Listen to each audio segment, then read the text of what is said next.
Hi అండి. మనం పూజలు అయిన తర్వాత వెండి సామాను నల్లగా అయిపోతూ ఉంటాయి కదండి. దీపారాధన కుందులు అవి నల్లగా అయిపోతూ ఉంటాయి. వాటిని ఈజీగా ఎలా క్లీన్ చేసుకోవాలో ఈ వీడియోలో చూడండి.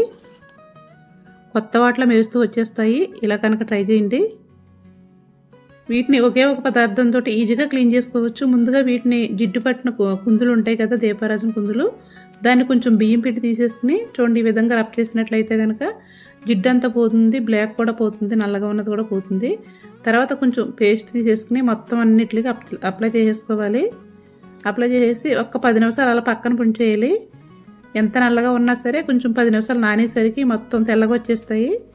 10 నిమిషాల తర్వాత ఒక స్క్రబ్బర్ తీసుకుని చూడండి, ఇలా రబ్ చేసినట్లయితే కనుక మొత్తం క్లీన్ అయిపోతాయి. ఇంకా కొంచెం నల్లగా ఉన్నాయనుకుంటే కనుక కొంచెం పిండి కానీ, లేదా మనం గుమ్మంలో ముగ్గు పెట్టుకునే పిండి ముగ్గు ఉంటుంది కదా, రాతి ముగ్గు, దాన్నైనా వేసి క్లీన్ చేసుకుంటే కనుక ఈజీగా తెల్లగా వచ్చేస్తాయి. ఏమైనా డిజైన్లు ఉంటే కనుక ఒక బ్రష్, కొత్త బ్రష్ తీసుకుని దాంతో క్లీన్ చేసుకుంటే కనుక నీట్గా వచ్చేస్తాయి. వీడియో నచ్చితే లైక్ చేసి సపోర్ట్ చేయండి. Please subscribe.